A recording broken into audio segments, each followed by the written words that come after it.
السلام عليكم يا شباب، كيف الأخبار؟ إن شاء الله تكونوا بأفضل حال. أهلا بكم في فيديو جديد من سلسلة مدارس المتفوقين. النهارده هنتكلم أكتر عن مدرسة الطبعة النووية، وهيكلمنا عنها أحد طلاب المدارس وهو طالب متميز وهو عمر محمد. هنتكلم أكتر عن المدرسة، إيه أصلا المدرسة دي، الدنيا فيها عاملة ازاي. وبعد كده هنتكلم اكتر عن المواد والتخصصات الموجوده فيها. وبعد كده ليه ممكن تفكر ان انت تدخل ابنك فيها، او ليه انت ممكن تفكر انك تحطها هدف ان انت تدخلها. بعد كده هنتكلم على الشروط ورحله التقديم واختبار القبول.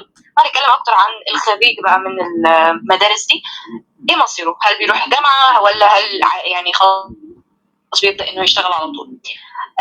وطبعا فرصك يا شباب، فرصك مصدرك لاي معلومه هتحتاجها عن اي فرصه متاحه ليك، وهي اول محتوى عربي متاح للعرب بيوفر ليهم معلومات عن الفرص المتاحه ليهم من حول العالم. طبعا في السيشن دي هنجاوب على قد ما نقدر على الاسئله المتكرره كتير قوي عن المدارس دي.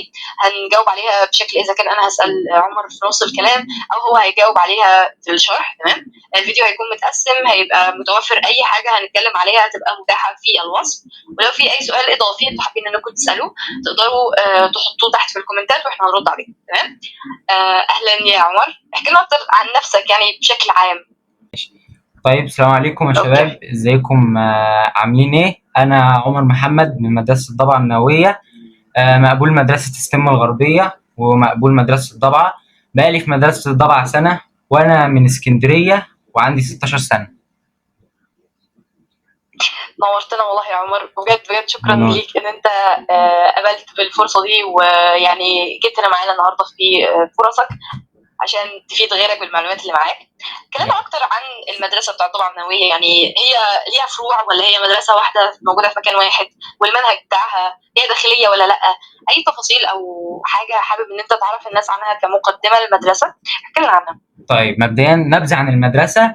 اولا، مدرسه الضبعه النوويه طبعا من اسمها هي مدرسه بتتكفل بتعليم الطالب بالاساليب تكنولوجيا الطاقه النوويه. طب الاساليب دي، احنا المدرسه الوحيده اللي في الشرق الاوسط وفي الوطن العربي اللي بتعلم الطلاب طبعا بالاساليب تكنولوجيا الطاقه النوويه. طبعا نظام اسلوب مدرسه الضبعه موجود في دول العالم الباقيه، بس مش موجود في الوطن العربي، فاحنا نعتبر نظام التعليم بتاعنا نظام مميز. وطبعا مدرسه الضبعه هي مدرسه داخليه موجوده في منطقه الضبعه، منطقه الضبعه موجوده بين العلمين ومطروح، يعني احنا قبل مطروح، مش في عاصمه مطروح نفسها. تمام، لكن احنا قرب مطروح. المدرسه دي ليها سكن داخلي وليها مطعم وليها مدرسه ولينا مبنى دراسي وفي ملاعب وفي حاجات كتير قوي في المدرسه. طبعا المدرسه للولاد فقط، ما فيش بنات، وهي فرع واحد ومدرسه واحده، مدرسه ضبعه واحده موجوده في منطقه الضبعه. تمام. احنا موجودين في منطقه الضبعه، بس احنا تبع اداره مطروح التعليميه، يعني اي شؤون وملفاتنا وتصحيح درجاتنا كله بيروح تبع اداره مطروح التعليميه، لانها اقرب اداره لينا ومش تبع، يعني قبل مطروح بشويه. تمام. المدرسه طب هي كام سنه اصلا؟ 3 سنين ولا اكتر؟ تمام. مدرسه الضبعه دراستها 5 سنين. تمام. بصوا يا جماعه. ماشي، قولي يا مريم، اسالي لو عايز اسالي. بالنسبه للمواد، انا كنت عايزه اسال عن المنهج والمواد وكده. طيب، اوكي. المنهج عندنا متقسم لمواد علميه ومواد فنيه.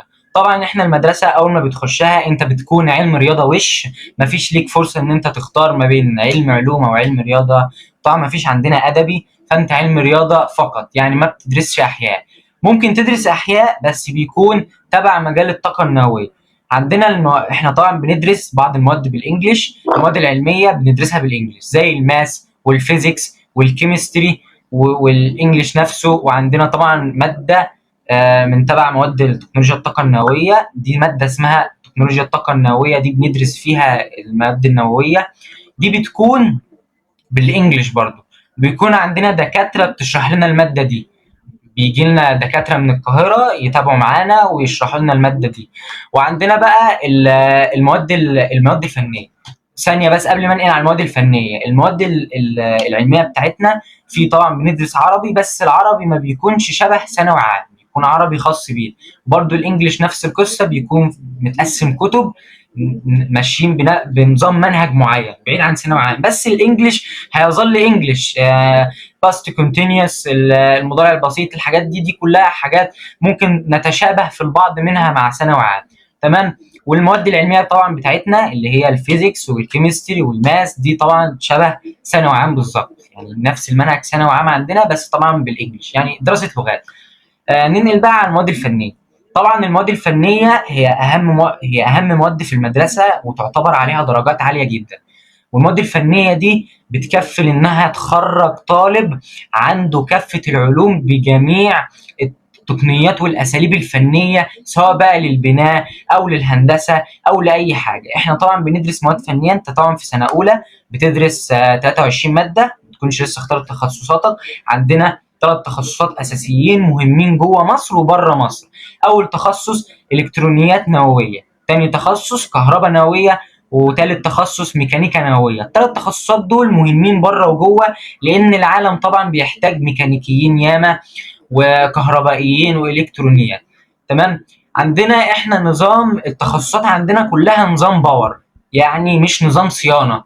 الميكانيكا عندنا ميكانيكا باور، وبرده الكهرباء باور، والالكترونيات باور. يعني من الاخر انت ما بتلجأش ان انت مثلا تعمل صيانه للجهاز او تعمل حاجه ليها، لا انت في الباور ان انت بتكون هدفك الاساسي ان انت بتتدرب على كافه البرامج، وبتتدرب ازاي تشغل مكنه زي المخرطه او الفريزه او المقشطه جوه ورشه الميكانيكا. تتعلم ازاي تستخدم الادوات والعدد بتاعه ورشه الالكترونيات، تتعلم ازاي تربط اسلاك وتعمل لوحه مفاتيح منظمه واسلاك جميله بشكل ما يكونش يؤدي الى صعق كهربائي او الاسلاك تكون راكبه فوق بعض، وده برضو يؤدي الى ان كابل يسيح او حاجه زي كده. انت طبعا بتتدرب على كل الحاجات دي. لكن الصيانه يعني ممكن نعمله صيانه احنا كطلاب مدرسه طبعا، نقدر نعمله صيانه. بس هل الصيانه انت مطالب بيها جوه المدرسه كدراسه؟ لا، الصيانه مش مطالب بيها كدراسه جوه المدرسه. يعني مفيش كتاب كده يكون ليك مخصص للصيانه، ازاي تصين ماكينه المقشطه، ازاي تصين ماكينه المخرطه. لا، مش مطالب منك الكلام ده. انت طبعا بيكون في كتاب بتبدا تقرا عنه عن المكونات بتاعت كل جهاز وكل حاجه جوه المدرسه. تمام. احنا عندنا دلوقتي 3 ورش، يعني ورشه الكترونيات، ورشه ميكانيكا، ورشه كهرباء. ال3 ورش دول فيهم كل الحاجات اللي انت هتحتاجها ان انت تعمل وتبقى وتحظى بالتعليم الكامل عشان تحسن التعليم بتاع القسم ده. تمام.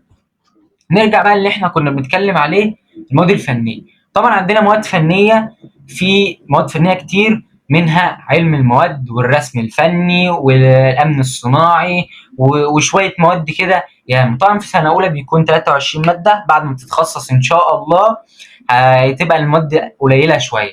بس طبعا مدرسه الضبعه دخلت حديثا رابطه مدارس التكنولوجيا التطبيقيه، يعني الموضوع اتغير شويه في المواد زي ما هي، بس في مواد تقدر تزيد. ممكن في سنه اولى يعني ال 23 ماده يزيد عليهم اكتر، او مش عارفين لسه التفاصيل دي لسه ما جاتلناش. انا زيك اول دفعه تكنولوجيا تطبيقيه، وانا ودفعتي سابع دفعه ضبعه بعد 6 دفعات قبلينا، واحنا سابع دفعه واول دفعه للتكنولوجيا التطبيقيه. تمام. تحفة. انت تقريبا غطيت كل اهم الحاجات، التخصصات، الورش، المواد، وطبعا هنبقى موفرين زي صورة مجمعين فيها كل المواد بالاسامي واسامي الورش وكل حاجة لو حد حابب ان هو يبص عليها.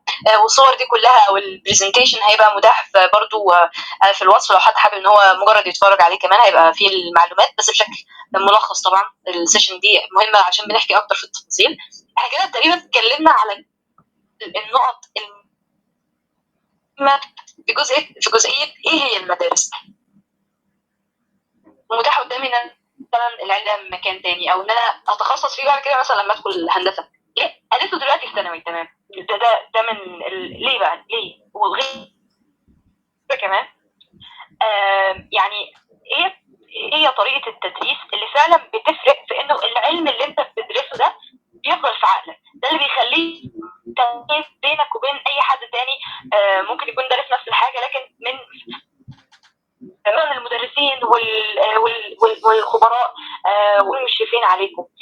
احكي لنا اكثر عن التفاصيل دي. طيب هنبدأ بالسكن. حاجة بسيطة. المشرفين طبعا احنا عندنا السكن بيكون عندنا 3 ملاعب. أول ملعب كرة القدم، ده بيكون أكتر ملعب واخد حيز من المدرسة. تمام. تاني ملعب الكرة الطايرة، ده بيكون فوق ملعب كرة القدم، والملعب ده برضو بيكون يعني تقدر تلعب فيه طايرة وتلعب فيه سلة، لأن احنا عندنا الحاجتين. تمام. تالت ملعب وهو يبقى يعني مش ملعب قوي، هو الجيم. تمام. الجيم ده بيكون موجود في المدرسة نفسها، يعني اثناء اليوم الدراسي وبعد اليوم الدراسي بيفضل الجيم مفتوح شويه، تقدر تدخل تتمرن فيه. تمام. طبعا السكن دلوقتي بيكون معاك 4 في الاوضه، كل اوضه فيها حمامين ودشين. تمام. وبيكون الحمام جوه الاوضه.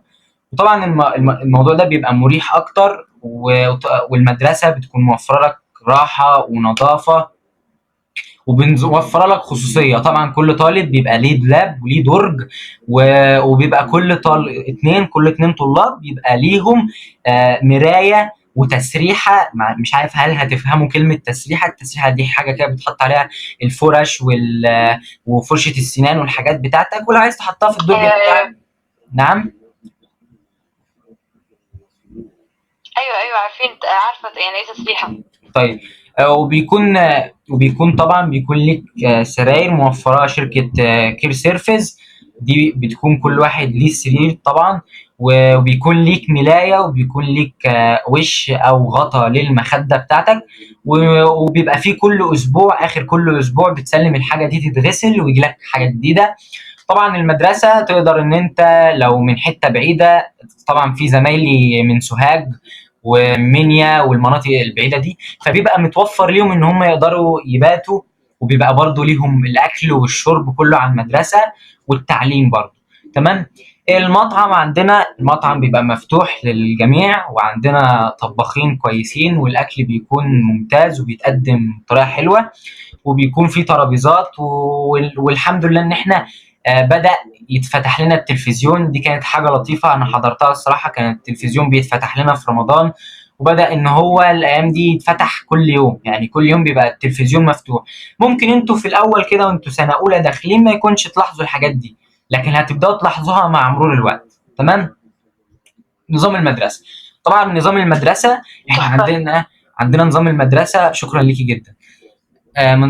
نظام المدرسه. التعليم في المدرسه مبدئيا انت بتبقى كل حاجه انت بتاخدها بتطبقها. تمام. سواء بقى مواد فنيه او مواد مش فنيه. تمام. المواد العلميه اقصد. فبس انت عندك بيبقى في الاسبوع متقسم على ال3 ورش كلهم. ال3 ورش لازم تحضرهم في الاسبوع كاملين، كلهم بيبقوا موجودين في الاسبوع في الجدول الدراسي بتاعك، وبيكون ال 23 ماده متقسمين على الجدول ده.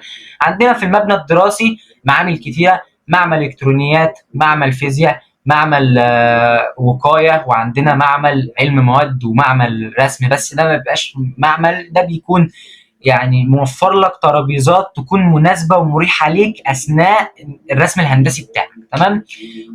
وفي معامل تانية كتيرة طبعا. وعندنا أوضة معمل حاسب آلي، ده بيكون معمل كبير جدا في حوالي 18 جهاز حاسب آلي. وبيكون عندنا في كل فصل بيكون فيه وايت بورد، وبتكون داتا شو. يعني وايت بورد داتا شو موجوده، اللي هو البروجيكتور. طبعا بتكون عندنا سبورات تفاعليه في كل فصل زائد الوايت بورد برضو. فحاجات بندعم التعليم التكنولوجي برضو جوه المدرسه. تمام. وده بيكون برضو الوايت بورد دي والبروجيكتور موجود مش في الفصول بس، موجود في المعامل وموجود في كل حته. والمعامل هتلاقي فيها بعض الاجهزه، زي معمل علم المواد هتلاقي فيه مايكروسكوب، وفي فرن بيصهر المعادن، وفي حاجات كتيرة تانية انت هتشوفها وهتعرفها. معمل الالكترونيات طبعا زي ما احنا عارفين ده معمل مليان برد واجهزة كمبيوتر ومكثفات وجميع الحاجات اللي احنا بنستخدمها اثناء قيامنا بدراسة علم الالكترونيات. طبعا انت عندك الدراسه بتكون المواد الفنيه او المواد التخصصيه. بيكون عندك 6 مواد لوحدهم، دول بيكونوا مواد تقيله وبتكون اعلى درجات. عندك الكترونيات عامه، والكترونيات اسمه ده يا ربنا اللهم صل على النبي، دي بتكون الكترونيات عملي. معلش، الكترونيات عامه والكترونيات عملي. الالكترونيات العامه تقدر تسميها نظري، لان دي بيكون ليها كتاب مخصص ليها، انت بتبدا تفتحه وتتعرف على العوامل والحاجات اللي فيها والادوات الالكترونيه وتتعلمها. بعد كده بتروح على الورشه بتاعه الكترونيات تطبق الحاجه دي. طب هتطبقها ازاي؟ يعني ثانيه. تمام، معلش حصل دروب بس في الشاشه. هتطبق الحاجات دي ازاي؟ انت مبدئيا هتبدا تتعلم. تمام، هتبدا تتعلم الحاجات الالكترونيه دي. طبعا مش هتروح تتفرج عليها في الورشه، لا، انت هتبدا حرفيا تاخد البورده وتبدا تطبق الحاجات دي وتتعلم كل اداه الكترونيه استخدامها ايه، سواء بقى من مقاومه، مكثف، ترانزستور، الحاجات دي كلها تبدا تعملها. وفي مدرسين في الورشه بيقيموا شغلنا كله وبيبداوا يساعدوك لو ما عرفتش ان انت تعمل الشغل بتاعك. وطبعا اهم حاجه بتبقى مفرحه في الاخر، بيبقى في لمبه بيان اللي هي لمبه التيست دي. اول ما بتستخدم الدي سي كارنت والدي سي باور ان انت تجرب الدايره بتاعتك واللمبه تقيد، دي بتكون اكبر فرحه ليك بعد الشغل ده كله، وان انت تتدرب على مكوه اللحام والشغل ده كله. فرحتك ان انت تلاقي في الاخر شغلك ده انتهى، ان لمبه التيست اشتغلت. تمام، ده بالنسبه لالكترونيات. عندنا بقى كهرباء، بيكون برضو كهرباء نظري، اللي هي عامه، وكهرباء عملي. تمام، دي بتكون في الورشه ودي بتكون في المعمل. تمام، انت طبعا تقدر ان انت بيبقى في ايام اسبوع بيبقى المدرس عايز مثلا يوريك حاجه، يوريك دوائر. احنا طبعا عندنا ما شاء الله الدفعات الكبيره عملوا لنا حاجات لحد دلوقتي احنا لسه بنستفاد منها وبنتعلم منها. عملوا لنا لوح لكل جهاز جوه الكهرباء، واحنا لحد دلوقتي المدرس بيجرب لنا مثلا، يتناقش معانا على الاجهزه دي. مثلا يقول لو حطيت جهاز مقاومه ايه اللي هيحصل لفرق الجهد اللي واصل للمبه البيان او الحاجات دي. وبنلعبوا لعب كده جميل مع الكهرباء. فموضوع الكهرباء مش مقلق، وما تخافش ان احنا عندنا امان، وان شاء الله ما فيش حد هيتعرض لاي اصابه ولا في المعامل ولا في الورشه. تمام، وطبعا ده بفضل مدرس الامن الصناعي وماده الامن الصناعي اللي انت بتاخدها، اللي بتعرفك ازاي تقي نفسك من الحوادث اللي بتحصل جوه الورش. طبعا انت كطالب جوه الورشه معرض ان انت يحصل لك حوادث، فانت الماده دي بتوفر لك علم تقدر تحمي نفسك جوه الورشه. وازاي تحمي نفسك جوه الورشه؟ زي ان انت ما تجريش في اثناء الورشه، حاول تتاكد ان الارض خاليه من المواد المعدنيه اللي بتوصل للكهرباء عشان لو حصل ماس كهرباء محدش يتضر. وان انت ما تسكبش سوائل على الارض، وما تستخدمش اي ماكينه من غير علم استخدامها. يعني ما تشغلش مكنه جوه الورشه بدون علم استخدامها، لان انت ممكن صاحبك يكون واقف ناحيتها فتاذيه. طبعا كل الحاجات دي مشروحه في الماده دي. تمام، ده بالنسبه للكهرباء. والكهرباء بقى بالنسبه للكهرباء العملي، طبعا انت بتروح الورشه تبدا تتدرب ازاي تقشر الاسلاك، وازاي تعمل، وتتدرب ان انت تعرف تستخدم التيار ال 380 فولت، وازاي ان انت تجزأه وتحوله ل 220 فولت بطريقه امنه وما تضركش، وتستخدم اسلاك 220 فولت ان انت توصل لمبه او توصل جهاز. وعندنا طبعا مالتي باور سبلاي، ده بيكون موجود في الورشه. طبعا الدفعات الكبيره عملوه لنا برضو، واحنا ان شاء الله لما احنا نكبر اكتر نقدروا نعملوا الحاجات دي. تمام، ده بالنسبه للكهرباء. الميكانيكا، طبعا ورشه ميكانيكا يعتبر اكتر ورشه فيها شغل وابداع من جميع الانتاج. طبعا ورشه ميكانيكا دي ورشه كويسه جدا، وعلم الميكانيكا نفسه علم كويس جدا انت هتحبه. بس هو صعب، هو مش صعب قوي بس هو صعب، محتاج تركيز جدا، لان اكتر ورشه في مدرسه الضبعه فيها اجهزه وفيها معدات طبعا هي ورشه ميكانيكا. ورشه ميكانيكا فيها مخرطه كتير، 3 اجهزه مخرطه، وفيها فريزه، وفيها مقاشط، وفيها حاجات ياما قوي انت هتحبها. ورشه ميكانيكا اكتر ورشه متغذيه اجهزه. وكمان انت بيبقى ليك العلم بقى بتاع ميكانيكا نفسه، كتاب الميكانيكا العامه ده انت بتبدا تدرس فيه طرق اللحام. طبعا الميكانيكا عندنا هناك متقسمه لحاجتين، ميكانيكا ورشه وميكانيكا لحام. طبعا جميع الطلاب لازم تدخل تلحم وتتعلم اللحام، لحام 45 درجه او اي طريقه لحام، وبتبدا تلحم المعادن وبتعمل اشكال باللحام بتاعك ده. وبتتقيم طبعا، وبيكون في نظارات حاميه من الشعاع بتاع اللحام، وكل ادوات الامان اللي انت هتحتاجها. ده بالنسبه لورشه اللحام بتاعت ميكانيكا. اما عندنا دلوقتي الورشه بتاعت ميكانيكا نفسها اللي هي ورشه الشغل. دي ورشه بيبقى فيها مخرطه. المخرطه طبعا بتستخدم القص الطولي والقص العرضي، وبيتعمل فيها اشكال، والفريزر بيتعمل بيها حاجات ياما قوي. وعندنا طبعا في ورشه ميكانيكا فرن. الفرن ده بيصهر لدرجات عاليه جدا، يقدر يصهر اي معدن، وبيستخدموه في عمل مشاريع كتيره قوي. تمام. عندنا بقى العلم نفسه بتاع ميكانيكا اللي هي كتاب الميكانيكا العامة. ده بتدرس فيه اللحام، وبتدرس فيه برضو الميكانيكا بتاعت الشغل نفسه. ده بتدرس فيه الأجهزة، والأجهزة بتتكون من إيه، والأجزاء اللي موجودة في الجهاز. زي المخرطة بيكون فيه رسمة عليا، رسمة صغرى، فرش، متحرك، والحاجات دي كلها. كل دي حاجات ليها استخدام، وبتتعلم إزاي التدقيق بتاع الماكينة جوه الكتاب. يعني مثلا كل 10 شرط على ماكينة المخرطة بيساوي 1 ملي في القطع. كل 100 شرطة، وهكذا. بيبقى في معادلات كده بتتعلمها، وكل ما هتكبر هتعرف حاجات ياما قوي في ميكانيكا. فميكانيكا تعتبر اكتر ورشة فيها شغل ياما قوي، واكتر ورشة بتكون ممتعة في الشغل. فدي يعني ورشة انت هتبقى بتحبها ومستنيها كل اسبوع. الكترونيات وكهرباء بيكونوا ممتعين برضو، بس الكترونيات وكهرباء ما هم الا شغل وتركيز في حاجات دقيقة. اما الميكانيكا برضو حاجات دقيقة وحاجات واسعة، ان انت تنتج انتاج. الميكانيكا اصلها الانتاج، انت بتنتج شغل، بتنتج اجزاء في ماكينات تانية. تقدر الاجزاء دي تعتبر كجزء صيانة، الناس اللي بتشتغل في الصيانة تستخدمه، وبتتعلم حاجات ياما قوي ياما قوي. وبيبقى ليك طبعا تمارين ياما في حوالي الشهر كله، بيبقى ليك تمارين في كل التخصصات. لازم التمارين دي انت تعملها بالشكل المطلوب منك. بيبدأ المدرس يدخل يشرح ويعرفك ازاي تعمل التمرين في العملي. تمام. قصدي سوري، اقصد النظري. وبعديها بتنزل الورشه تاني يوم او بعديها بقد ايه، على حسب بقى الجدول بتاعك هيكون متنظم ازاي. انا كان عندي الجدول بتاعي ورشه الالكترونيات النظري النهارده. سوري، اقصد ماده الالكترونيات النظري النهارده، بكره الورشه بتاعتها. ده الجدول بتاعي كان ماشي بنفس الاسلوب. تمام. طبعا بتتقسموا 3 فصول. المدرسه بتقبل 60 طالب، كل دفعه بتقبل 60 طالب. ال 60 طالب دول بيتقسموا على 3 فصول كلها. يعني الفصول بيبقى كل فصل ليه جدول محدد، فعلى حسب بقى كل جدول واحد فيكم هيكون عامل ازاي. وبيبقى لينا يوم رياضي، يوم ترفيه عن النفس، بيكون حصه نص ساعه وحاجه زي كده. تمام.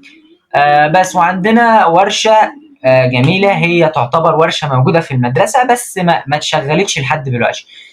وهي ورشه الوقايه الاشعاعيه. دي ورشه يعني ان شاء الله بيقولوا لنا انها هتشتغل، وهنعرفوا فيها وهندرسوا ماده الوقايه دي. هتدرسها في سنه رابعه، وتكون ماده حلوه يعني. تمام. ودي بتعتبر يعني تعتبر الاحياء بتاعتك. دي بتكون الاحياء، انت ما بتاخدش احياء، بس دي بتعتبر الاحياء بتاعتك. تمام. لان انت طبعا ما بتدرسش احياء لان انت علم رياضه، فدي بتكون الاحياء بتاعتك بس في نطاق تكنولوجيا الطاقه النوويه. تمام. عندنا طبعا بندرسه خلال الثلاث سنين. خلال اول 3 سنين المواد بتاعتنا عادي. بنيجي في سنه ثالثه يتضاف علينا ماده اسمها الفيزياء النوويه. دي ماده بتضاف عليك. ومن سنه تانية اللي انا داخل ان شاء الله لسنه تانية هبدا ادرس ماده المحطات النوويه. دي هنبدا ندرسها، وبيكون لكل مدرس قصدي بيكون لكل ماده دكتور خاص بيها بيشرح الماده دي. يعني الفيزياء النوويه هيجي لنا دكتور يشرحها لنا، والوقايه هيجي لكم دكتور، بس دي في سنه رابعه. تمام. عندنا دلوقتي ماده الرسم. طبعا ماده الرسم دي ماده مهمه، وتعتبر من المواد اللي درجاتها عاليه. طبعا ماده الرسم في اجمالي الترمين اول وتاني في سنه اولى بيكون الاجمالي بتاعها 100 درجه. بتكون ماده عاليه جدا، وبتكون اكبر ماده هتاخد ليها اكتر وقت الامتحان. بيكون مده الماده دي في الامتحان بتاعها 4 ساعات كاملين. بتكون قاعد في اللجنه 4 ساعات كاملين بترسم فيهم. تمام. الماده دي لو انت دخلت قسم الكترونيات وكهرباء هتبقى هتكمل معاك لحد سنه تانية وتقف. اما لو دخلت قسم ميكانيكا، لان ميكانيكا اصلها الرسم والشغل، وان انت تعرف ترسم اجزاء مخرطه واجزاء ماكينه او اي حاجه، بتنتهي معاك لحد سنه رابعه، تمام، او سنه ثالثه. المعلومه دي مش متاكد منها لان في حاجات هتتغير، تمام. فبس كده، تقدري تسالي يا مريم.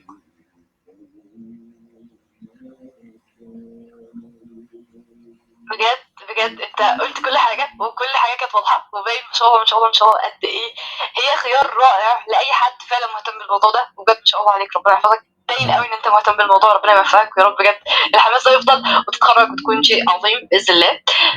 وباين واضح يعني اهميه او سبب ان هما بيختاروا 60 شخص فقط كل سنه، وان هما ليه الشروط ورحله التقديم ممكن شويه تكون صعبه. ففعلا يعني مقابل التعليم اللي انتوا بتاخدوه والخبره اللي انتوا بتكتسبوها، فعلا ده يناسب التصفيات اللي هما بيعملوها. كنت بس سؤال بس صغنطوط في الحته دي، هل انتوا عشان تتخرجوا بيبقى في مثلا مشروع معين انتوا محتاجين ان انتوا تعملوه، ولا لا عادي مش مشكله يعني؟ أيوة. ما بيبقاش في مشروع معين انتوا عادي يبقى؟ لا، ما بيبقاش مبدئيا، ما بيكونش فيه مشروع معين احنا مطلوبين منه. طبعا زي اي مشروع تخرج في اي كليه او اي مدرسه، مشروع التخرج ده بيكون انت مشروع من نفسك، بتفكر في فكره انت وزمايلك تعملوها تقدموها للمدرسه كمشروع تخرج، وبتبداوا كل زمايلك يقدموا ميزانيتهم وتوصلوا لمشروع كويس جدا، يكون ليه اب ومعمول له بروجرامينج كويس جدا، وتقدموه مرفق بعد الامتحانات بتاعتكم. تقدموا المشروع بتاعكم، بيجي ايفالويتور يقيموا المشروع بتاعكم ده ويديكوا عليه درجات، وبيكون ليه درجات عاليه جدا. مشروع التخرج ده مهم في سنه 5 قوي. طب انتوا بعد كده عامة البيئة هناك والمجتمع بتاع الطلاب، هل فعلا بيبقوا مهتمين ان في مسابقات فاتحة او في انشطة ممكن يشتركوا فيها فاتحة؟ وهل المشروع اللي انتوا بتعملوه بعد كده هل بيبقى مسموح لكم انكم بعد كده تستعملوه في انكم تشاركوا في المسابقات وكده ولا لا؟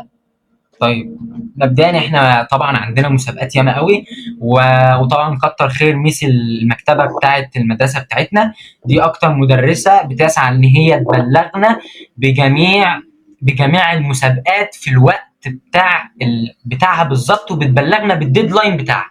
يعني منين ما المسابقه تفتح الميس تعرض على الجروب بتاعنا، تبعت وتقول ان في مسابقه كذا كذا يوم كذا، والديدلاين بتاع التقديم بتاع المسابقه يوم كذا. عندنا مسابقه ايسف وايزك واي تريبل اي، وجميع المسابقات دي انا ما ذكرتش غير اللي انا فاكره حاليا. في مسابقات ياما قوي يعني الحمد لله. والانفوجرافيك، يعني لو ما بنهتمش بمسابقات المشاريع، فاحنا بنهتم بمسابقات التصميم برضو عادي، زي مسابقه الانفوجرافيك ومسابقه القراءه بتتعمل عندنا في مطروح، وفي طلاب راحوها السنه دي. ايامي راحوا مسابقه القراءه العربيه، وراحوا مسابقه رسم ومسابقه دين ومسابقات كتيره قوي. يعني ما فيش مسابقه هتعدي الا والمس ربنا يحفظها يا رب بتبلغنا بيها، دايما بتبلغنا بكل حاجه في اسرع وقت. ان شاء الله تحفه. طب موضوع المشاريع بعد ما انتوا تخلصوها وتتخرجوا، المدرسه موفره لكم موضوع انكم انتوا عادي تستعملوها براحتكم ولا؟ المشاريع بتاعتنا هي المشاريع ايوه عادي طبعا ان احنا نستخدموها، بس على حسب الاستخدام. لو استخدمناها في، طبعا بيبقى المشروع ليك وبتاعك، عايز تقدمه للمدرسه اتفضل قدمه. عايز ان انت تستخدم فكرته في حاجه تانية برضو عادي براحتك جدا، تقدر تستخدمه وتقدر تحطه في المدرسه. يعني الحمد لله انتم ان شاء الله يا سنه اولى لما تيجوا المدرسه هتخشوا تلاقوا مشروع الدفعه الثانيه عباره عن تصميم نموذجي بالظبط للمدرسه من فوق بجميع التفاصيل. هتلاقي المدرسه موجوده قدامك، الحي المدرسي بتاع المدرسه، الثلاث ورش والمبنيين السكنيين والملاعب والمدرسه نفسها موجودين قدامك بكافه التفاصيل والاضاءه وكل حاجه. حرفيا مشروع جميل جدا بتاع الدفعه الثانيه. ان شاء الله عليهم. طيب احنا كده اتكلمنا تقريبا على كل التفاصيل اللي متعلقة بالضبعة النووية وتحمسنا ليها جدا، ويعني اتمنى كل اولياء الامور وكل الطلاب يبقوا شايفين ومستوعبين ليه المدرسة دي فعلا ممكن تكون خيار صائب ليهم وخيار لاي حد فعلا مهتم بالموضوع ده. انا شخصيا انا مش مهتمة بالهندسة ابدا، مع ان تقريبا عائلتي كلها هندسة وميكاترونكس وكده.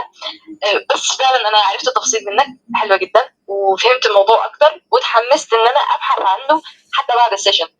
فنيجي للجزء اللي بقى اي شخص يحطه في باله قبل ما يجي يقدم الشروط، هل هو مناسب للمدرسه دي ولا لا؟ عايزينك تكلمنا اكتر على شروط التقديم. طيب شروط التقديم مبدئيا لازم يكون اهم حاجه يكون الاب والام مصريين. تمام، دي اول حاجه بنبدا نتكلم عنها. ضرب في الشاشه تاني. طيب انتوا كده شايفين تمام. لازم يكون الاب والام مصريين. ليه؟ لان المدرسه طبعا معموله بنظام التدريس بتاعها لخدمه المفاعل النووي اللي موجود في مدرسه الضبع. فلازم احرص ان انا يكون عندي عمال يعملوا في المفاعل النووي يكونوا كلهم مصريين، يكون الانتماء مصري، لان دول هيبقوا العمال بتوع وهم اللي هيشيلوا البلد بالمفاعل ده. تمام، دي اول حاجه. تاني حاجه لازم يكون الطالب حاصل على على درجه 260 او اعلى، يعني ما يقلش عن 260 في الدرجه بتاعته في ثالثه اعدادي. تمام، ولازم اهم حاجه يكون مجموع الرياضه والانجليش والعلوم 95%. طب ده ناس سالتني عنه كتير، اجيب في الرياضه 95 وفي الانجليش 95 وفي العلوم 95؟ لا، الثلاثه على بعضيهم من مجموعهم. يعني مثلا نقول ان الرياضه ب 40 والعلوم ب 40 والانجليزي ب 60.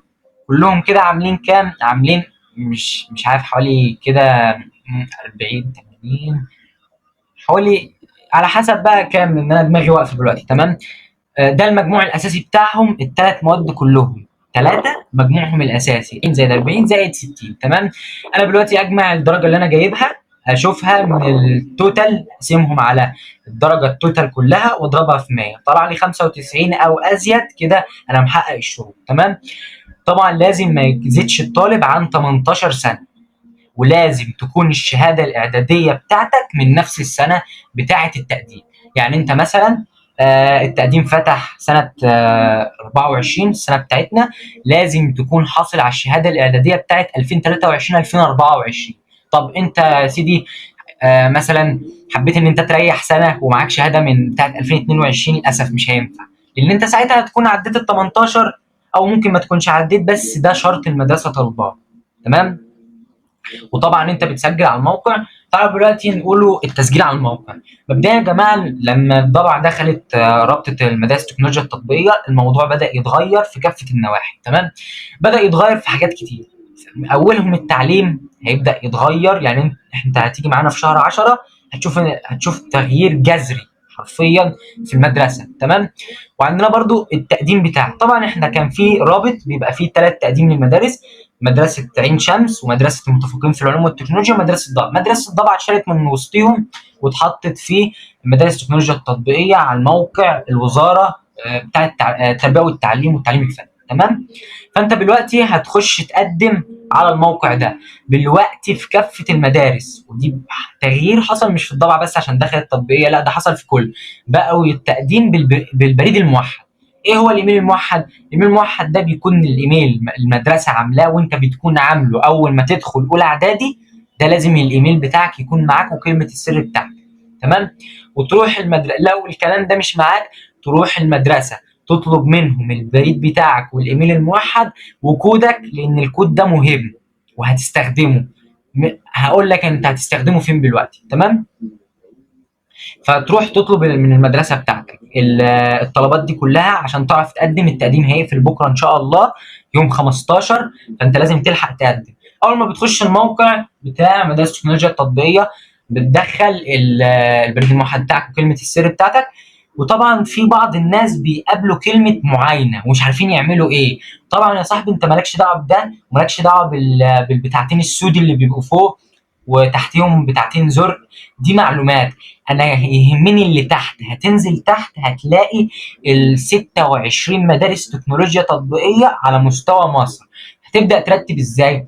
هتختار المدرسه، طبعا المدرسه موجوده على الموقع، عشان الموقع مضغوط شويه كده، يعني مش مضغوط كضغط وناس بتدخل عليه، هو اكشلي الناس بتدخل عليه كتير، لكن انا قصدي دلوقتي مضغوط الفريم بتاعه مضغوط، فمداري اسم المدرسه. تمام، فاسم المدرسه هيكون ظاهر قدامك المدرسه الفنيه للتكنولوجيا التطبيقيه، دي مدرسه الضبعه. تمام، طبعا بقيه الاسم المدرسه الفنيه للتكنولوجيا التطبيقيه للطاقه النوويه في الضبعه، ده بقيه الاسم ده هيظهر لك لما تختار.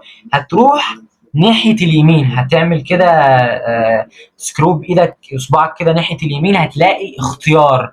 اول مدرسه هتختارها دي هتكون اول رغبه ليك، وهيكون ليها اعلى، يعني اعلى نسبه قبول، اعلى اولويه ليك. تاني مدرسه وتالت مدرسه هتختار بقى زي ما انت عايز، مدرسه تكنولوجيا تطبيقيه، مدرسه السويدي، مدرسه وي، مدرسه عمار للتكنولوجيا التطبيقيه، كل مدارس التكنولوجيا التطبيقيه اللي تعجبك. طبعا بترتب التاني وتالت رغبه من الاقرب للابعد، لان بقيه المدارس طبعا احنا مدرسه الطبعه المدرسه التكنولوجيا التطبيقيه الوحيده الداخليه، فانت مش هتقلق من موضوع السكن، لكن تقلق بقى من الرغبه الثانيه والثالثه. هتبدا تختار بعنايه من الاقرب للابعد، هتختار من الاقرب للابعد. عايز تختار الاثنين قريبين ماشي، عايز تختار واحده قريبه وواحده بعيده مثلا عشان البعيده بتحبها، زي السويدي مثلا، لو انت في اسكندريه زي وحبيت تروح السويدي موجوده في الجيزه ماشي عشان انت بتحب السويدي. تمام، لكن عايز تختار كله قريب فهتضطر تختار وي اسكندريه، لو انت من الغربيه هتختار وي الغربيه، لو انت من المنوفيه هتضطر ان انت تختار وي الغربيه عشان اقرب ليك، وساعتها تبدا تتسكن في السكن السكن الطلابي اللي بيبقى موجود جنب مدارس وي بتاعت الغربيه، بيكون كده جايبين، وده بيكون سكن مليء بجميع طلاب المنوفيه، لان انا كان معايا واحد صاحبي في الدفعه كان من المنوفيه وكان موجود في الغربيه، فكان بيتسكن في السكن ده بيكون على حسابك ساعتها. تمام، هتبدا تختار مدرسه الضبع او الرغبه، مش عايز مدرسه الضبع ماشي، حط اي مدرسه تعجبك، بس مدرسه الضبع لو هتتكلم من الاقرب للبعيد فهي ولا اقرب ولا بعيد، هي مدرسه داخليه، يعني ما تخافش على موضوع نومك واكلك وشربك، كل ده على حساب المدرسه. تحطها اول رغبه وانت مستريح على نفسك ومطمن ان انت هتتسكن احسن سكن، وهتتدفى في الشتاء احسن تدفئه، وكل الحاجات دي. تمام، طبعا بص، احنا طبعا عندنا كان المقابله الشخصيه، احنا لينا مقابله شخصيه خاصه، ده بتكون في الامتحان الثاني للضبط. تمام، مدارس تكنولوجيا التطبيقيه زي وي والمدارس دي بيكون في انترفيو كده بتعمله مع الناس المسؤوله فيه، بتبدا تتكلم معاهم، هم يسالوك اسئله خاصه ليهم. احنا بقى عندنا المقابله الشخصيه بتاعتنا بتكون موجوده في الكليه الفنيه العسكريه. تمام، وطبعا بتسدد 3000 جنيه للطلاب، ده المصاريف الرسميه للمدرسه، تقدر تزيد. تمام، لازم هي تقدر تزيد. طبعا بقى انت بعد ما بتقدم، التقديم هيقفل بكره ان شاء الله، قبل يوم 17 لازم تكون دافع المصاريف. طب تدفع المصاريف ازاي؟ هتروح للراجل بتاع فوري او البريد اللي عندك اللي هي البوسطه بالبلدي، هتروح تقول لهم انا عايز ادفع مصاريف الالتحاق بامتحانات مدارس تكنولوجيا التطبيقيه، هتكون موجوده على رقم 66643 3 ستات 43، ده رقم الخدمه التشغيليه لمدارس تكنولوجيا التطبيقيه. هتظهر لك الرسوم 250 جنيه. تمام، طبعا الموضوع اتغير في الايام دي، هما المرحله الاولى لامتحان الضبعه على ايامي كان 150 طالب، يعني احنا كنا في الكليه الفنيه العسكريه 150 طالب. تمام، اتصفينا بقينا 60. طب السنه دي هيبقى 120 طالب للمرحله الاولى. المرحله الثانيه الله اعلم هل هيبقى 60 ولا اقل ولا ايه، طبعا ده كل ده بتقدير ربنا ورغبات المدرسه. تمام. تمام، تعال بقى احكي لكم عن رحله اختبارات القبول. طبعا انا دلوقتي يعني احنا كلمنا المدرسين بتوعنا، ان شاء الله انتوا دفعه هتتدلعوا شويه، يعني انتوا هتحظوا ان شاء الله على شهر 10 هتكونوا داخلين معانا، لكن اللي حصل ايامي كان زي اي بقيه الدفعات، فده ما كانش موضوع بالنسبه لي حاجه، بس ده حاجه هتحصل لكم ان شاء الله، فدي حاجه حلوه ليكم. تمام، انا على ايامي طبعا كملت في ستيم غربيه، وبدات عادي امتحن مدارس الستيم غربيه واندمج في نظام التعليم هناك. جالي طبعا موضوع امتحان الضبعه الثاني في شهر 11 او شهر او اول 12 حاجه زي كده، مش فاكر قوي. تمام. طبعا بتروح تتسكن في القاهره. انتوا ان شاء الله ان شاء الله باذن الله هتتسكنوا في فندق في العجوزه ان شاء الله. احنا رحنا اتسكننا في مدرسه تكنولوجيا الصيانه بجانب نادي الاهلي. تمام. رحنا اتسكننا في المدرسه دي. هي طبعا ما كانتش مدرسه قد كده في التسكين، وما كانتش اكل قد كده، بس الحمد لله اهو قضينا احلى فتره في المدرسه دي. وتقريبا احنا كنا بنعملوا حاجات في المدرسه دي ما نقدرش نعملها في فندق العجوزه، لان فندق العجوزه طبعا في سكيورتي وفي حاجات ياما قوي كان معاك ان انت تاخد راحتك مع اصحابك. لكن احنا الحمد لله يعني خدنا راحتنا قوي في مدرسه تكنولوجيا الصيانه دي. هزرنا مع بعضينا، وكان في ملعب نقدروا نطلعوا فيه ونتحركوا فيه ياما قوي. فكان الموضوع ممتع، وكانت رحله جميله قوي في الاختبارات دي، وتصاحبنا على بعض جامد قوي. يعني صاحبنا مع بعض وبقينا نعرفوا بعض، عشان كده اول ما اتقابلنا كلنا الاختبار النهائي على طول. طبعا انا الترتيب بتاع الايام بيختلف. انت بتبدا تتسكن، باباك ومامتك بيسيبوك تبدا تتسكن مع المدرسه، على حساب المدرسه اقصد. تبدا تتسكن اول يوم على حسب بقى الحاجات اللي انت هتعملها. اول يوم ده بيكون اختبار سمات واختبار نفسي. ده على ايامي كان اختبار سمات واختبار نفسي. طيب، اختبار السمات ده بيكون يعني ده بتكون انت بتمتحن جوه قاعات اللي موجوده في الكليه الفنيه العسكريه. ده انت بتخش بقى تمتحن فيه، يبدا تتسال اسئله واختبار سمات، ويسالوك اسئله عن مثلا ايه رايك عن حدوث موقف زي ده. ده بيكون طبعا الكتروني. مثلا موقف زي حاجه حصلت، رايت الناس، ده انا فاكر السؤال ده جالي في الامتحان بتاعي. الناس يصورون اثناء وقوع كارثه او جريمه، فما رايك ان تقول. فانت هتضطر تكتب وطبعا وتناقش الموضوع ده. ده اختبار سمات. تمام. عندك بقى الاختبار النفسي. ده بيكون شبه اختبار اي كيو بس على بسيط. يعني بيكون اختبار اي كيو يشوفك انت عامل ازاي. تمام. بيبدا بقى يعني يجيب لك حاجات كده تعرف نفسيتك عامله ازاي، ويقول لك مثلا حاجه سؤال كده انا فاكره: ان تفرض شخصيتك امام الناس وان تكون انت المسيطر والقائد. هل تقبل هذا دائما ولا قليلا ولا لا تقبله ابدا؟ طبعا دي الاختيارات. فانت بقى هتختار من اقبله دائما او اقبله قليلا او لا اقبله ابدا. دي طبعا حاجات هتحدد نفسيتك قدام. زي ما قلنا ده اختبار نفسي. مثلا لا تحب ان يتنمر الناس على اصدقائك، فهل تستعمل معهم العنف؟ هل تقبل ام لا تقبل؟ فهتضطر ان انت تختار، وده بيعرفهم طبعا نفسيتك. طبعا اليوم الثاني بيكون الكشف الطبي. والكشف الطبي ده طبعا انت بالليل بيكون معاكم كابتن عمرو ثروت. ده اللي هيكون احسن كابتن هيجي ويشرف عليكم اثناء فتره الامتحانات.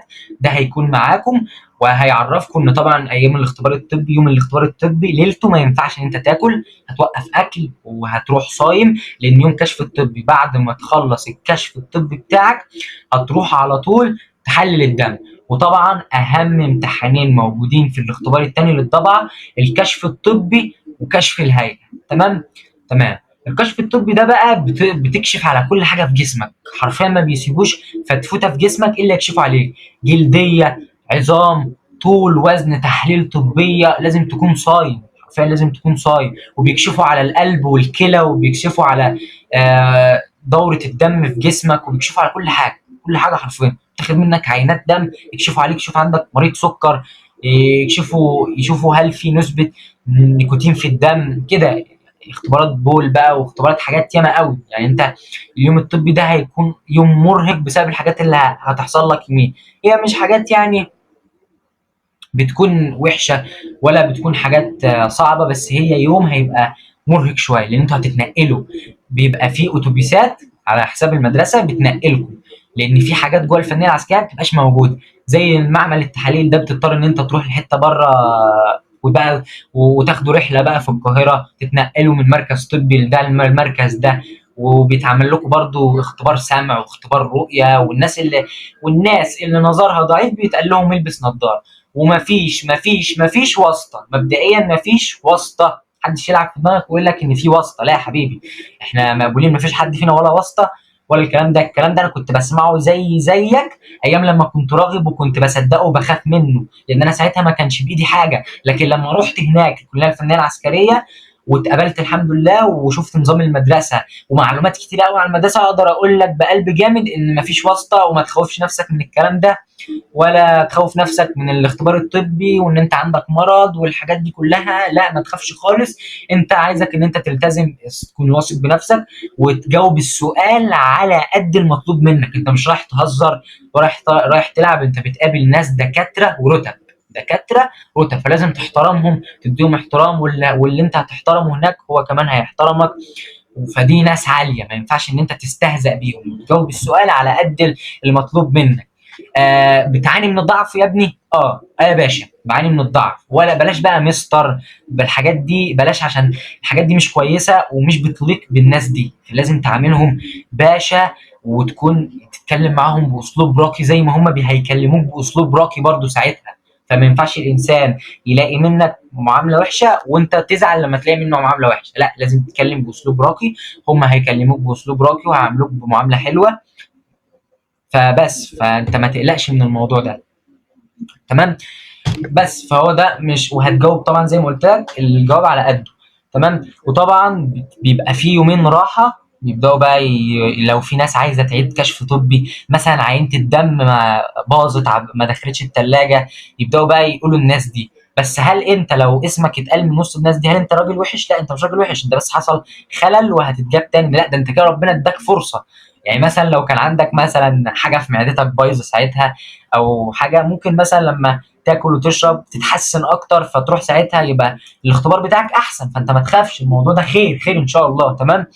عندك بقى اليوم الثالث بعد ما بتجتاز اختبار الكشف الطبي، الناس اللي ما اجتازتش اختبار الطبي بيقول لها تمشي، تمام، لان ده اختبار مهم. لان انت لو ما اجتزتش الاختبار الطبي ده اختبار مهم، فانت خلاص اللي جاي كده فيستك، تمام.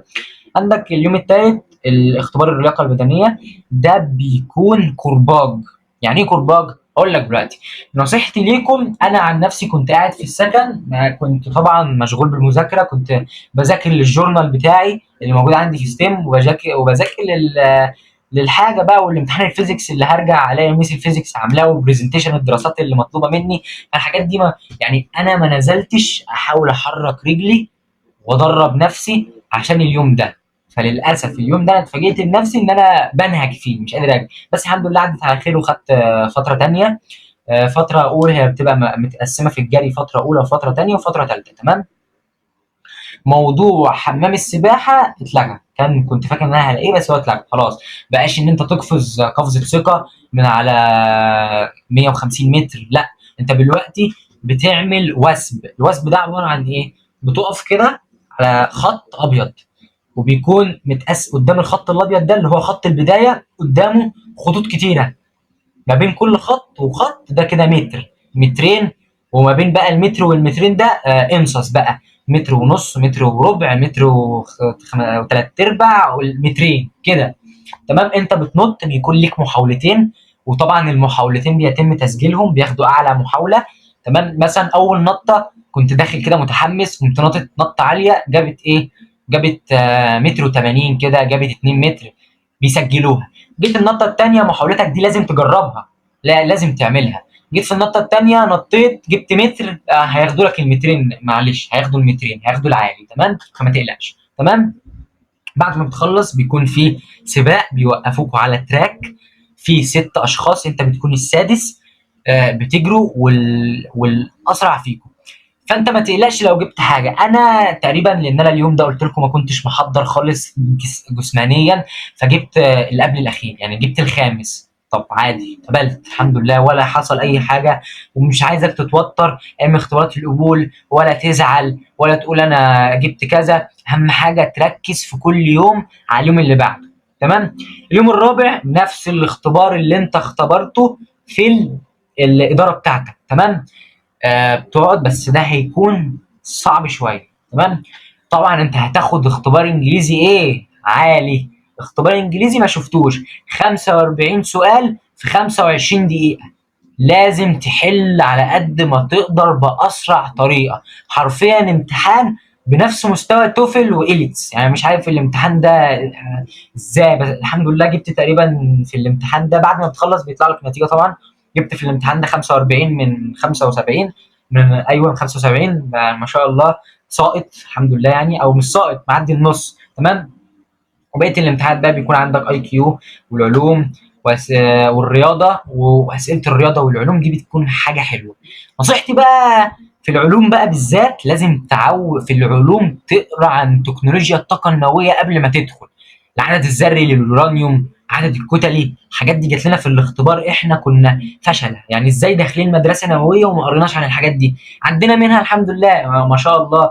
انا جبت ساعتها 13 من 20 في اختبار الاي كيو، واوعى تغلط غلطتي. انا بعد ما خلصت امتحان الاي كيو اكتشفت، جيت خلاص بقى عشان اعمل تسليم، كان فاضل 3 ثواني والورقه وتتسحب مني. جيت اعمل تسليم اتفاجئت ان السبع اسئله بالكامل ما علمتش عليهم. يعني 7 اسئله كنت ممكن اطلع منهم بدرجات حلوه تعليني، لان انا جايب 13 من 20 في الاي كيو. يعني 7 اسئله كنت اقدر اضمنهم هيعلوني، لا ما عرفتش اعمله، يعني للاسف ما علمتهمش. فانت لازم تتمم على الموضوع ده، تعلم على كل سؤال، ما تخليش الوقت يجري في الاخر يوصل ل3 ثواني زيي، وتيجي تقول طب تعالى بص كده على الامتحان نشوفه هل اتعمل علمت ولا ما علمتش. لا لا، اياك راجع اول باول. حرفيا ال7 درجات اللي انا فقدتهم دول كان ممكن لا قدر الله يقللوا نسبه قبول. فانت لازم يعني تراجع على الحاجات دي. وامتحان الرياضه كان امتحان بسيط، جبت فيه 16 من 20 ساعتها تمام. 4 اسئله طاروا مني، الحمد لله عدت على خير. كل دي كانت ايام حلوه، عدت على خير. طبعا انت هتطلع تصيح من الامتحان وتقعد تقول درجتي وحشه. اقل درجه هتجيبوها الانجليش، محدش عارف يخلص 45 سؤال في 25 دقيقه. ده مين يعملها دي؟ ده ما اعرفش دي تتعمل ازاي، بس يلا كلكم هتطلعوا درجاتكم قليله جدا. فمش مهم، الحاجه اللي صعبه عليك هتكون صعبه على الكل، مش صعبه عليك لوحدك عشان انت وحش، لا، هتكون صعبه على الكل تمام. عندنا بقى اليوم الخامس، وده بيكون اهم يوم. اليوم ده لو انت في الاختبارات اللي فاتت بعد الطب كنت واقع، اليوم ده ممكن يعليك تمام. اليوم ده انت لازم تهتم بمظهرك كويس جدا، لان انت داخل على ناس عاليه جدا، ناس مش ما ينفعش طبعا اقول لك مين الناس دي، وما ينفعش اقول لك انا شفت ايه ساعتها ولا اي حاجه، لان دي معلومات انت برضو لما تخشها مش هينفع ان انت تقولها لحد. في بعض المعلومات جوه المدرسه اسرار ما ينفعش ان انا اقولها تمام. وده برضو انت حاجه انت هتعرفها وتكون تصالح بين نفسك، وما ينفعش تقولها لحد ولا لباباك ولا مامتك. انا الناس اللي جوه دي ناس عاليه، ما اقدرش اقول لك هي مين ولا شفت ايه جوه تمام. هي ناس عاليه، لازم تهتم. كل اللي انا انصحك يوم كشف الهيئه لازم تهتم بنفسك وبمظهرك. طبعا كابتن عمرو ثروت هيقول لكم ساعتها، وتكون محضر لبسك معاك، ما تبقاش في بعض اصحابي للاسف جم من غير ما يحضروا لبسهم. اللبس اللي كانوا هيخش فيه كشف الهيئه بيكون مطلوب منك قميص كلاسيك وبنطلون كلاسيك. هتدخل قميص جوه البنطلون وتحافظ على شكلك ونظافتك، والكوتشي زي ما انت عايز، بس حاول ما تخليش لون بني، لون حاجات دي يا اما خليه اسود يا اما ابيض، عشان يبقى الطقم كده كامل لبس كلاسيك بسيط كده تمام. وتهتم بشعرك مظهرك، وتحط البرفيوم بتاعك والحاجات دي كلها، وتكون داخل واثق من نفسك وما تهبطش. ما تهبطش، السؤال تتساله يا تعرف ما عنديش اجابه صح يا فندم تمام، عارفه جاوب، لكن ما تهبطش في ارقام وتقعد تتكلم، لا. ومش عايزك تتأتأ، لا ما تتأتأش، يعني حاول كده عندك ثقه في نفسك. السؤال تتجاوبه على قد اللي انت عارفه.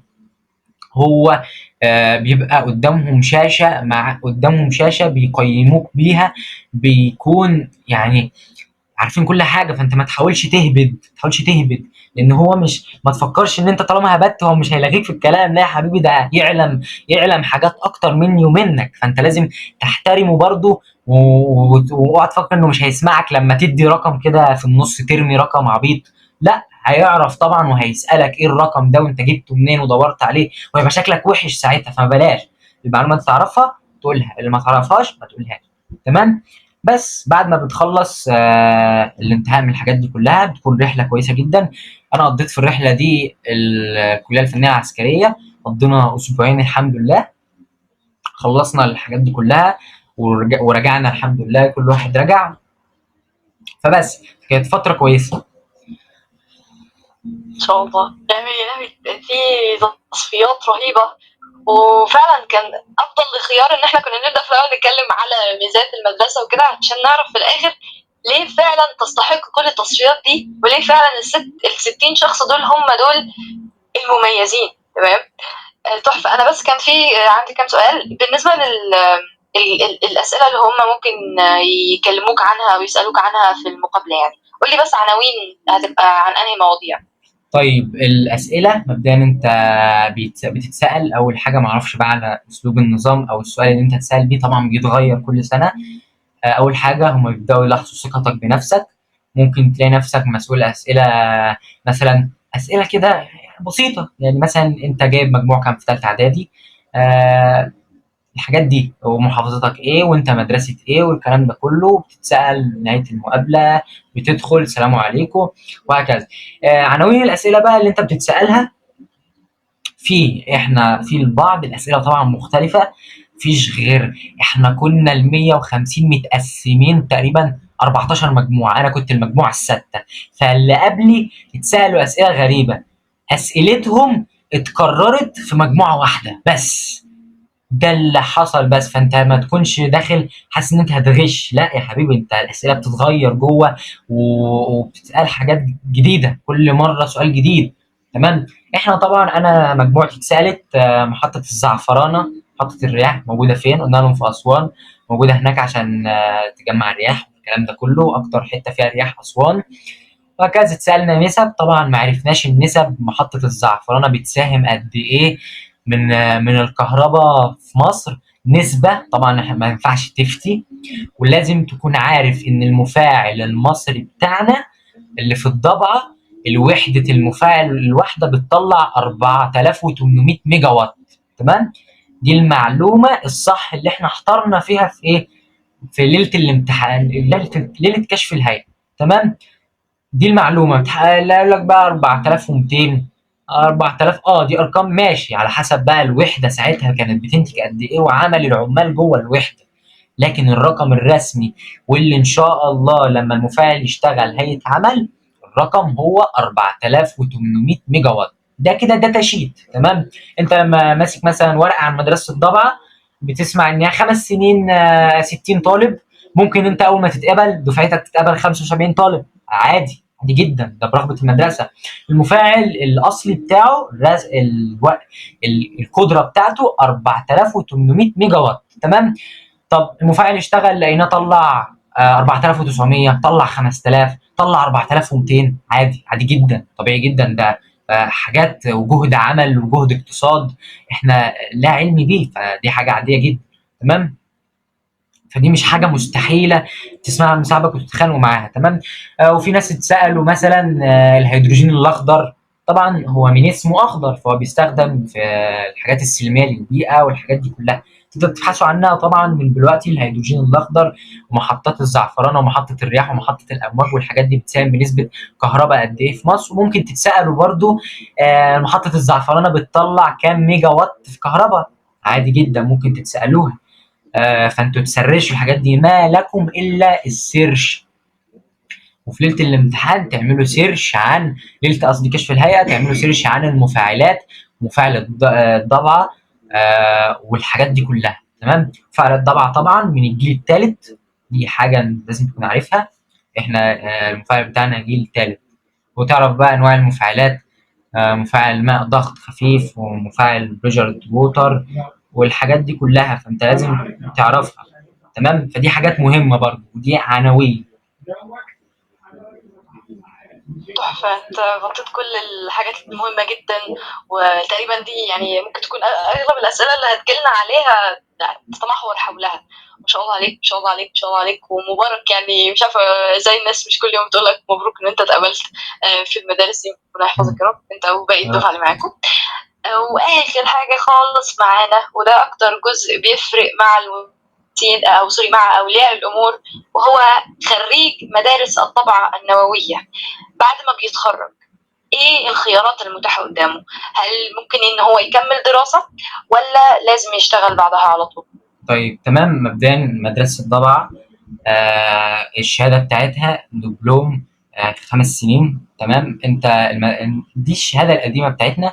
الشهاده الجديده بتاعتنا بقت شهاده معتمده دوليا، تقدر تشتغل بيها بره مصر او جوه مصر لو انت عايز.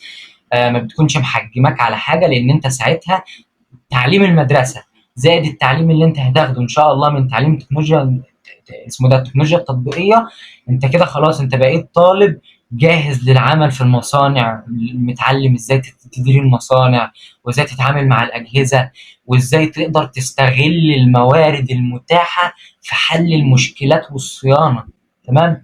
فدي حاجه مطلوبه بره، فدي حاجه انت هتقدر تساعدك بره، واسم المدرسه هيبقى اعلى شويه، وتقدر تشتغل بره لو عايز، او جوه مصر بالشهاده بتاعتك. تمام. حبيت تكمل دراستك، تقدر تكمل الدراسة بتاعتك هندسة لو عايز تكمل هندسة. الهندسة السنة اللي فاتت كان التنسيق بتاعها 95%، وكان الدفعة اللي فاتت كانت تقريبا كلها جايبين اللي هي الدفعة الثالثة. تمام. كانوا، لا مش الدفعة الثانية، سوري معلش. كانوا كلهم جايبين 8، أعلى واحد جايب 98% وأقل واحد جايب 96. فالحمد لله يعني كلهم جايبين مجموع هندسة، فدي حاجة كانت كويسة. وهم اختاروا ان هم يكملوا شغل في المفاعل النووي. هو يقدر يكمل شغل بعد ما يخلص، عايز يكمل هندسه، يكمل هندسه براحته جايب مجموعها. عايز يخش المفاعل، يدخل المفاعل طبعا. اول ما تبقى شغال في المفاعل بتبقى رسميا عضو في هيئه الطاقه الذريه لتوليد الكهرباء. سوري، اقصد هيئه الطاقه النوويه لتوليد الكهرباء. تمام. وبتكون برضو بيكون ليك سمه شخصيه لهيئه الطاقه الذريه اللي موجوده في القاهره. تمام. واحنا ان شاء الله تقريبا الدفعات الكبيره كلها عملت رحله للهيئات دي، وراحوا يزوروا الاماكن دي. فان شاء الله انا برضه هزورها، وانتوا كمان هتزوروها، وهتعرفوا، هتروحوا هيئه الطاقه الذريه، وهتروحوا هيئه الطاقه النوويه، وهتعملوا رحلات كتيره قوي يعني حلو. تحفة. انت غطيت شوية معلومات قيمة جدا، ما اعتقدش اي حد لو هيبحث عنها لوحده هيقدر ان هو يوصل لها، خاصة ان دي تجربتك انت الشخصية، والكلام كل النصائح والمعلومات اللي انت اضفتها فعلا فعلا فعلا هتفيد ناس كتير قوي. شكرا جدا جدا جدا. احنا كده تقريبا غطينا كل النقط المهمة اللي ليها علاقة بالمدرسة. زي ما قلت اي حاجة احنا هنكون ذكرناها هنبقى حاطينها تحت في الوصف. وانت حابب تقول اي حاجة قبل ما نقفل خلاص؟ حابب اقول ان انتوا ان شاء الله ربنا يكون معاكم فتره الامتحانات دي، وان شاء الله كلكم تعدوا، وانتوا زي اخواتي. وفي ناس ياما يعني كلمتني بيحبوا الضبعه وعايزين الضبعه، دول هيبقوا زي اخواتي ان شاء الله. لما يجوا هستقبلهم المدرسه، و... وان شاء الله تكون يعني السنوات الدراسيه بتاعت مدرسه الضبعه كلها سنوات خفيفه ليكم. وحاجه كمان، احنا طبعا مدرسه ضبعه المدرسه ما بيكونش دي حاجه برضو بتسال عنها كتير، هل بيبقى في معادله لما تدخل هندسه؟ لا، ما بيكونش في معادله. الدفعه الاولى كلها اتخرجوا جابوا مجاميع كويسه، كلهم قدموا على هندسه واتقبلوا فيها، واول ما جالهم قرار التعيين في المفاعل النووي كلهم راحوا عادي وسحبوا ملفاتهم من هندسه وخلاص، والدنيا ايزي. امتى المعادله؟ المعادله يا صاحبي في مدرسه الضبعه النوويه لما تجيب اقل من مجموع الهندسه. كل طبعا سنه على حسب تنسيقها. السنه اللي فاتت كانت 95%. طبعا لو انت جبت اقل من 95%، 94%، هتضطر ساعتها تعمل معادله لو عايز تكمل هندسه. مش عايز تكمل هندسه تقدر بقى خلاص بقى تتكل على الله وتروح في المفاعل النووي. تمام. هناك بقى هيكونوا بينادوك باشمهندس لان انت سبت الهندسه وجيت معاهم. فالموضوع هيبقى لطيف ان شاء الله، ومفيش حاجه هتخوفكم خالص. فبس هو ده اللي انا حبيت اقوله، لان السؤال ده اتسالته كتير عن موضوع المعادله. شكرا جدا يا عمر. ويا شباب تذكروا اي وقت في اي سؤال تقدروا تسيبوه في الكومنتات واحنا هنجاوب عليكم على طول. وطبعا الحق تقديم طبعا انا هذكر الموضوع ده في اول الفيديو كمان لو هزوده بالايديت او حاجه. ويا شباب برضو يعني معلومه عشان ممكن الموضوع يحط ضغط نفسي كبير قوي على الطلاب. مش معنى ان انا مثلا ما اتقبلتش في مدرسه من مدارس المتفوقين ده معناه فشل حتمي او فشل في حياتي عامه، لانها مش نهايه العالم. الخبره اللي انت بتكتسبها في المدارس المتفوقين طبعا بتكون افضل، طبعا بيكون في ناس متابعاك وموفره لك كل المصادر، لكن انت كشخص كطالب مجتهد وفعلا حاطط الموضوع في دماغك، لو اتحطيت فين هتقدر ان انت تجيب الافاده دي. وربنا طبعا يعني ايه، كل خلق يعني ميسر لما هو خلق له، كل ميسر لما خلق له. يا رب اكون قلتها صح يعني. فربنا طبعا بيوفق كل مجتهد مهما كانت المدرسه اللي انت رحتها، مهما اتقبلت او ما اتقبلتش، كلها طبعا تجارب، كلها بتكون فيها علاقات قيمه في حياتك بعد كده هتفيدك.